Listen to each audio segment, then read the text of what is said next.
안녕하세요. 형서의 서재 구독자 여러분 만나서 반갑습니다. 오늘은 달리기를 말하고 내가 하고 싶은 이야기 마지막 화입니다. 이러니까 약간 빅스비 같지 않습니까? 오늘도 약간 좋은 하루 같은 느낌적인 느낌이 듭니다. 네. 잠시만요. 네. 어쨌든 지금 녹화를 하려고 하는데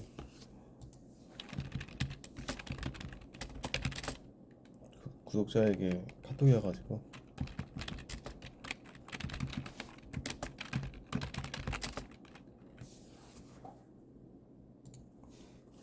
네, 바로 이제 시작을 해보도록 하겠습니다.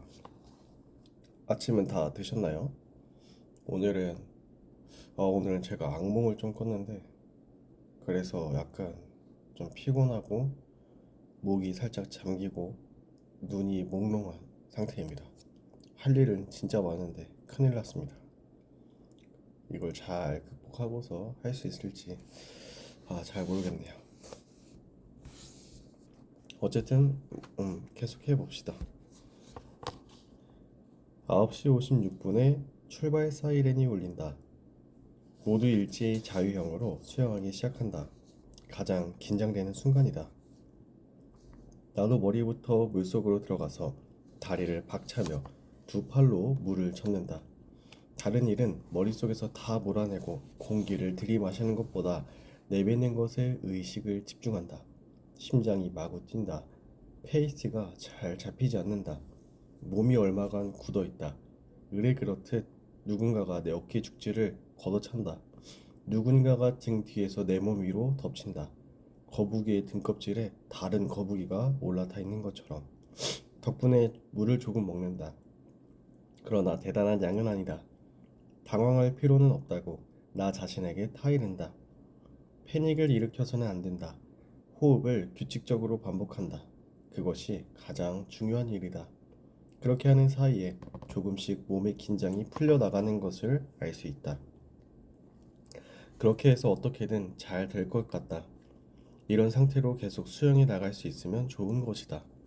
일단 리듬을 붙이게 되면 그 후에는 그것을 유지하기만 하면 될 뿐이다.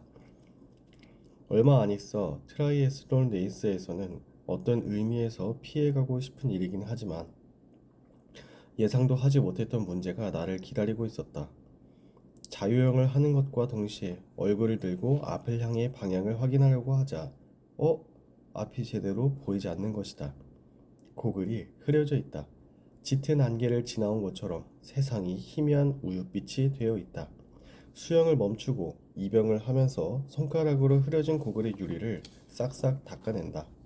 그래도 앞이 잘 보이지 않는다. 왜 그럴까? 고글은 늘 사용하던 것을 쓰고 있다. 헤엄치면서 시야를 확보하는 연습은 충분히 했다. 도대체 왜 어떻게 된 것일까? 문득 한 가지 사실을 깨닫는다. 조금 전 몸에 바셀린을 바르고 손을 씻지 않았다. 그 손가락으로 고글을 닦아버렸던 것이다. 정말 어쩌면 일이 바보 같을까? 평소대로라면 스타트 전에 고글에 침을 바르고 닦아둔다. 그렇게 해두면 안쪽이 흐려지지 않는다. 이번만큼은 그렇게 하는 것을 잊어버렸다. 1500m를 수영하는 사이 줄곧 흐려진 고글 때문에 애를 먹었다. 제 코스를 벗어나 잘못된 방향으로 헤엄쳐서 시간을 많이 허비했다. 때때로 멈춰서서 고글을 벗고 이병을 하면서 코스를 확인하지 않으면 안 되었다. 눈 가리개를 하고 수박 깨기 놀이를 하고 있는 아이들의 모습을 상상하는 것이 이해하기 쉬울 듯하다. 생각해보면 작정하고 고글을 벗어버렸다라면 좋았을 것이다. 고글 없이 과감하게 헤엄쳐 나갔더라면 좋았을 것이다. 그러나 한창 수영을 하는 중에는 당황한 탓인지 거기까지는 생각이 미치지 않았다. 이런저런 이유로 이번 수영 부문은 허둥지둥하는 꼴이 되어버렸다. 예상했던 것보다 기록이 나빴다. 실력으로 말한다면 꽤 진지하게 연습한 것이지만 좀 더 빠르게 수영할 수 있었을 것이다. 그러나 기권하지 않고 크게 뒤처지지도 않고 어쨌든 끝까지 헤엄칠 수 있었고 적어도 직선으로 수영을 할 때는 꽤 잘했다고 생각한다. 해변으로 올라가 바로 자전거를 놓아두었던 곳으로 가서 불편한 수영복을 벗어 던지고 바이크 슈즈를 신고 헬멧을 쓰고 바람막이 선글라스를 쓰고 물을 꿀꺽꿀꺽 마신 다음에 도로로 나간다. 이런 일련의 동작을 기계적으로 해낸다. 문득 정신을 차리자 조금 전까지 바닷속을 허우적거리며 수영하고 있었는데 지금은 페달을 밟으며 시속 30km로 바람을 가리고 있다. 이것은 몇 번 경험을 해도 묘한 기분이 든다. 중력도 다르고 스피드도 다르고 반응도 다르고 사용하는 근육도 전혀 다르다. 도롱뇽이 갑자기 타조로 진화한 것 같다. 뭐가 어떻다 해도 머리는 그렇게 빠르게 바뀔 수 없다. 몸도 역시 당황스러워한다. 페이스에 적응하지 못한 채 순식간에 7명에게 추월당했다. 이대로라면 어렵겠는걸 하고 생각하지만 그 상태로 반환점까지 한 사람도 추월할 수 없었다. 사이클 코스는 사사가와 나가레 하고 하는 유명한 해안선으로 군데군데 바닷속에 기묘한 바위가 솟아있는 경치가 매우 아름다운 곳이다. 무라카미 시에서 해안을 따라 북쪽으로 가서 야마가타 현과의 경계 근처에서 반환점을 돌아 같은 코스로 돌아온다. 오르막과 내리막은 몇 군데 있지만 머릿속이 하얗게 될 만큼 험준한 곳은 아니다. 추월을 하거나 당하는 일에는 신경을 쓰지 않고 페달의 회전수를 일정하게 유지하는 것만 의식하며 기어를 낮추고 발을 부지런히 계속 돌린다. 정기적으로 물병에 손을 뻗어 물을 보충한다. 그러는 사이에 사이클 본래의 감각이 돌아왔다. 이 상태라면 잘 되겠다 하는 느낌이 들었기 때문에 반환점을 돌고 난 다음부터 마음먹고 기어를 올리고 스피드를 내서 후반에는 7명쯤 추월했다. 바람이 별로 강하지 않은 탓에 힘껏 페달을 밟아 나갈 수 있었다. 바람이 세면 나와 같이 사이클을 타는데 경험이 적은 사람은 의기소침해져 버린다. 바람을 자기 쪽으로 잘 받아들이려면 오랜 경험과 나름의 테크닉이 필요하기 때문이다. 그러나 바람이 없으면 문제는 그저 단순하게 다리의 힘에 달려있다. 결국 40km를 예상보다 훨씬 빠른 페이스로 주파하고 발에 익은 러닝 슈즈로 갈아 신은 다음 마지막 마라톤으로 넘어간다. 그러나 자신감이 생겨 우쭐해진 나머지 사이클 후반 너무 힘을 들인 탓에 마라톤으로 넘어간 후에 페이스 조절에 애를 먹었다.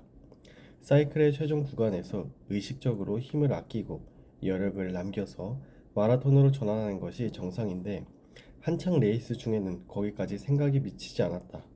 때문에 전력으로 사이클을 타다 그대로 마라톤으로 돌입해버렸다.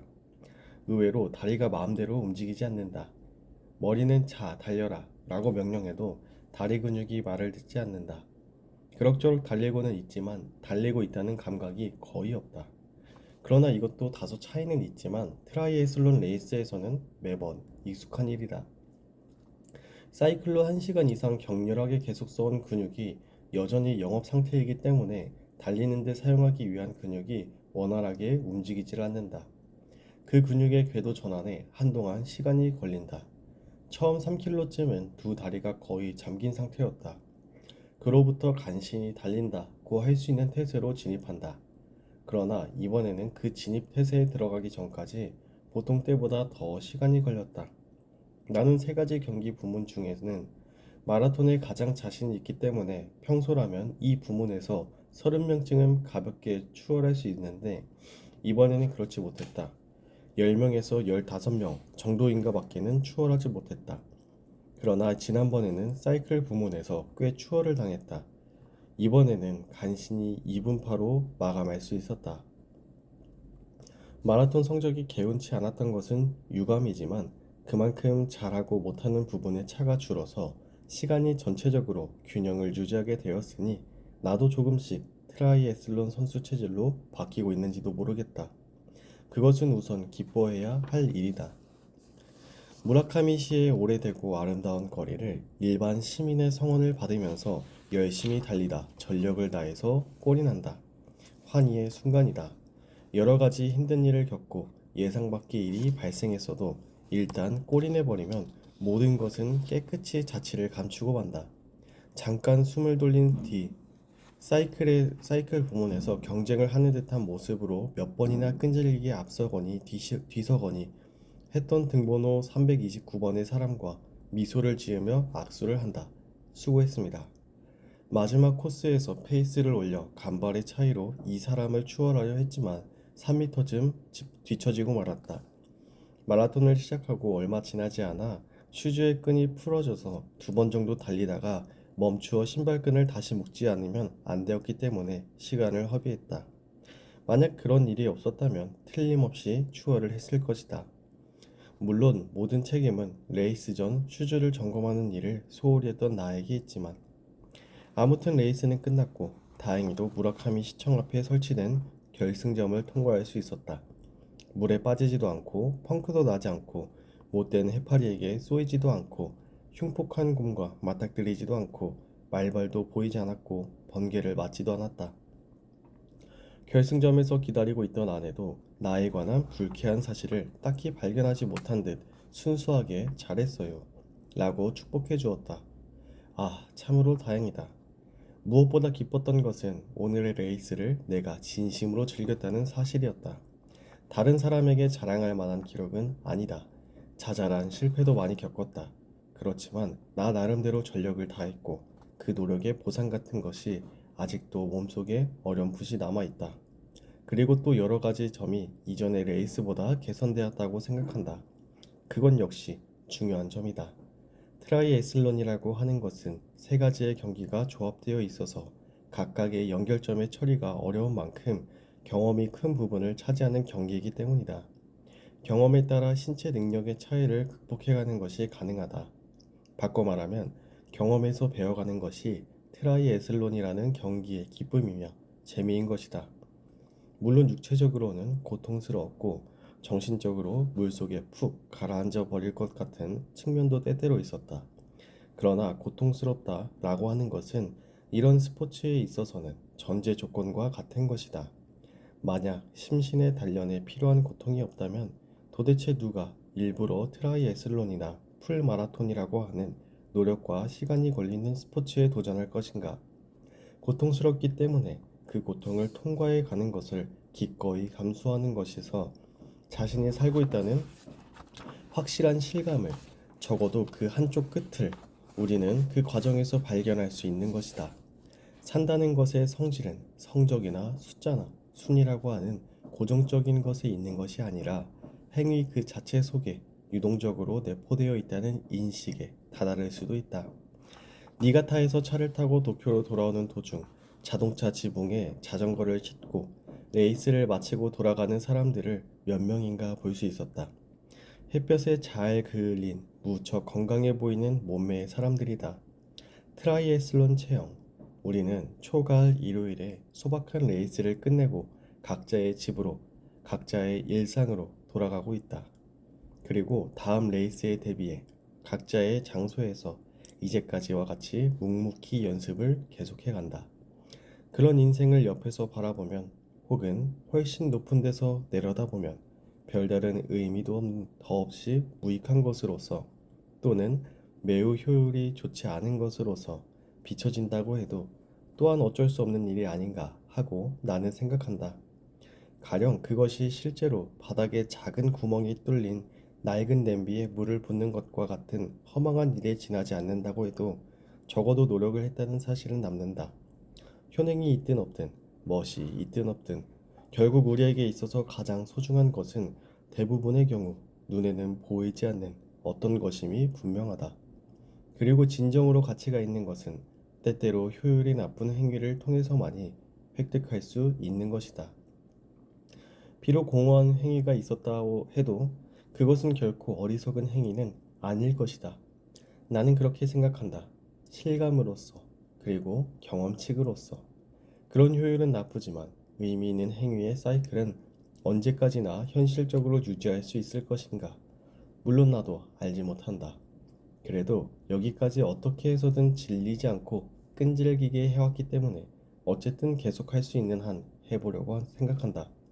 장거리 레이스가 지금 여기 있는 나를 키워주고 만들어 왔던 것이다. 그것이 가능한 한 나는 앞으로도 장거리 레이스적인 것과 더불어 생활을 하고 함께 나이를 먹어가게 될 것이다. 그것도 하나의 이치가 닿는다고까지는 말할 수 없겠지만 인생일 것이다. 아니, 이제 와서 새삼스럽게 다른 선택을 할 만한 여지도 없는 것이다. 자동차의 핸들을 쥐면서 문득 그런 것을 생각했다. 나는 올겨울 세계 어딘가에서 또 한 번 마라톤 풀코스 레이스를 하게 될 것이다. 그리고 내년 여름에는 또 어딘가에서 트라이애슬론 레이스를 도전하고 있을 것이다. 그렇게 해서 계절이 순환하고 해가 바뀌어 간다. 나는 또 한 살을 먹고 아마 또 하나의 소설을 써가게 될 것이다. 어쨌든 눈앞에 있는 과제를 붙잡고 힘을 다해서 그 일들을 하나하나 이루어 나간다. 한 발 한 발 보폭의 의식을 집중한다. 그러나 그렇게 하는 동시에 되도록 긴 범위로 만사를 생각하고 되도록 멀리 풍경을 보자고 마음에 새겨둔다. 누가 뭐라고 해도 나는 장거리 러너인 것이다. 개개의 기록도 순위도 겉모습도 다른 사람이 어떻게 평가하는가도 모두가 어디까지나 부차적인 것에 지나지 않는다. 나와 같은 러너에게 중요한 것은 하나하나의 결승점을 내 다리로 확실하게 완주해 가는 것이다. 혼신의 힘을 다했다. 참을 수 있는 한참이었다고. 아, 참을 수 있는 난 참았다고 나 나름대로 납득하는 것에 있다. 거기에 있는 실패나 기쁨에서 구체적인 어떠한 사소한 것이라도 좋으니 되도록 구체적으로 교훈을 배워나가는 것에 있다. 그리고 시간과 세월을 들여 그와 같은 레이스를 하나씩 하나씩 쌓아가서 최종적으로 자신 나름대로 충분히 납득하는 그 어딘가의 장소에 도달하는 것이다. 혹은 가령 조금이라도 그것들과 비슷한 장소에 근접하는 것이다. 만약 내 묘비명 같은 것이 있다고 하면, 그리고 그 문구를 내가 선택하는 게 가능하다면 이렇게 써놓고 싶다.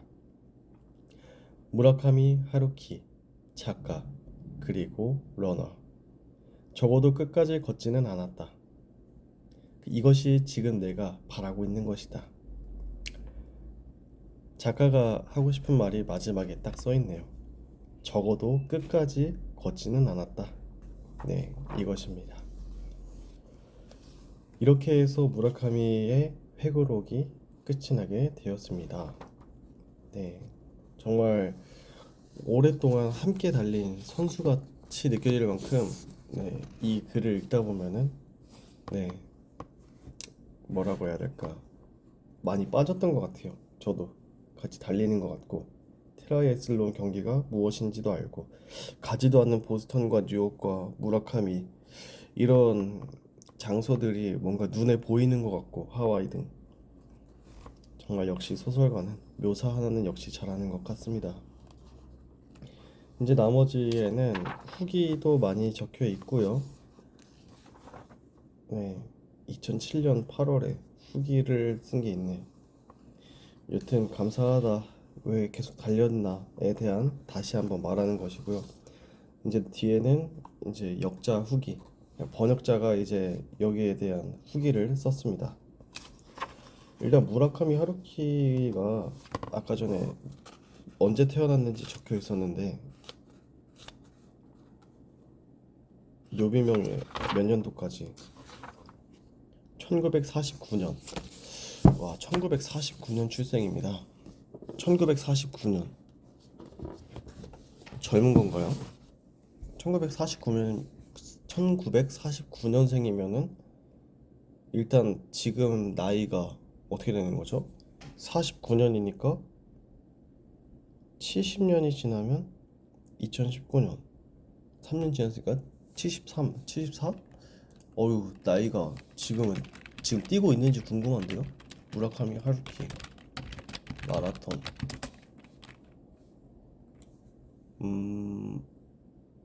뭐야? 먼 북소리.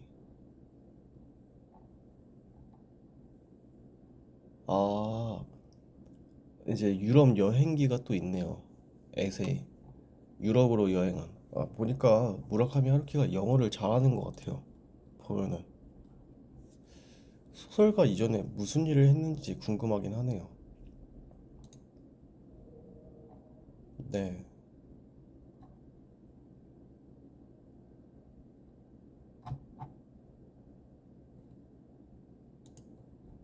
지금 제가 보고 있는데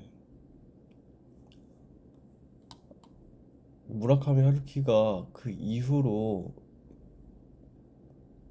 달리지는 않은 것 같아요. 뭔가 지금 73세이기 때문에 뛰지는 못하고 있는 것 같습니다.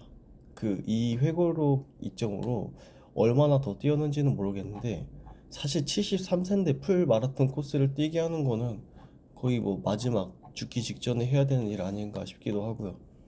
어쨌든 네, 무라카미 하루키와 우리는 잘 달렸습니다. 이제 저희가 같이 읽게 될 소설은 사실 이미 준비가 되어 있습니다. 어떤 책일지 기대가 되나요?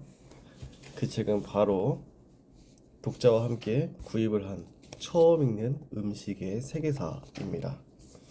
오늘은 드디어 이 책을 읽게 되는데 이 독자분이 일본인이다 보니까 일본 작가를 좀 많이 선호하는 편입니다. 여기는 이제 미야자키 마사카츠가 쓴 책이고요. 탐나는 책 출판사에서 이제 글을 옮겼습니다. 전 세계 식자재로 요리된 음식은 식탁 위에서 매일 세계사를 재현하고 있다. 문명 간의 거대한 교류를 밝히기 위해 음식의 세계로 떠나는 지적인 모험이라고 되어 있네요. 궁금하네요. 이 책은 언제 발간됐는지 보자면, 이분은 1942년에 태어났어요. 마사카츠. 무슨 생각보다 신인 작가가 아니네요. 마사카츠가. 세계사 교사였구나. 원래 소설가는 아니었네요. 그냥 각종 그것이길 하다가 세계사 관련된 책을 잔뜩 썼네요. 그냥. 음. 아까 무라카미 하루키가 49년생인데 7살이 더 많아요. 여긴 딱 80년생, 80세입니다. 80세. 이 책은 2011년에 적었네요. 보니까 카피라이트가 그때 돼 있네요. 일단 제 1장은 인류를 창조한 자연이라는 식량 창고로 시작해서 농경과 목축에 따른 음식의 정형화, 제2장, 제3장 세계 4대 요리권의 탄생, 그리고 4장 유라시아 대륙의 식문화 교류 뭐 등등 해서 설탕의 자본주의도 있고 콜드체인 책 3개가도 있고 콜드체인? 콜드체인 왜 이렇게 익숙하죠? 왜 이렇게 들어온 것 같지? 그리고 여기 들어가며 식탁 위의 대극장, 확대되는 음식 세계 등등 있네요. 사람이 평생 먹을 수 있는 음식의 양은 약 50만 톤이라고 되어 있네요. 많이 먹네. 음식 세계. 유리는 모방과 창조의 직업이다. 프랑스의 미식가가 이런 말을 했대요. 동물은 사료를 먹고 인간은 음식을 먹는다. 지성이 있는 자만이 먹는 법을 알고 있다. 라고 되어 있습니다. 그쵸? 먹는 법을 안다. 단순히 음식을 삼키다라는 것이 아니라 음식을 어떻게 먹는지. 음,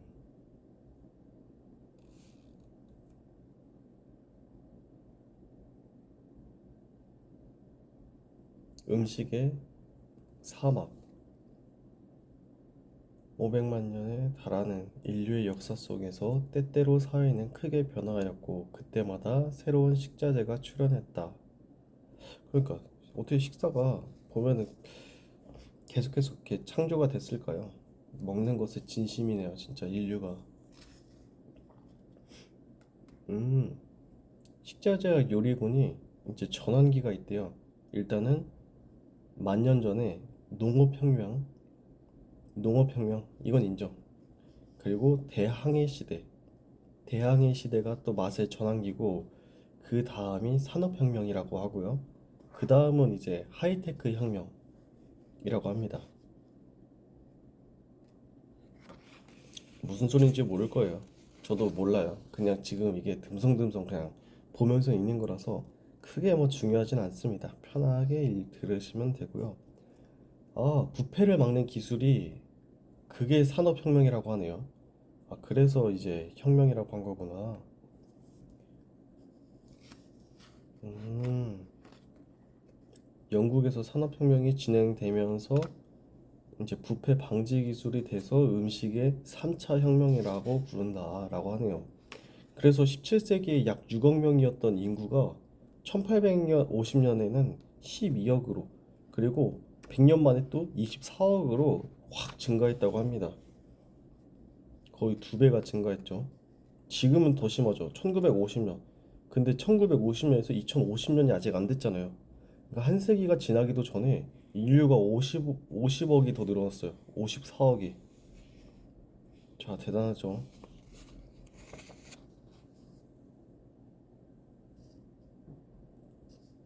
패스트푸드의 파도.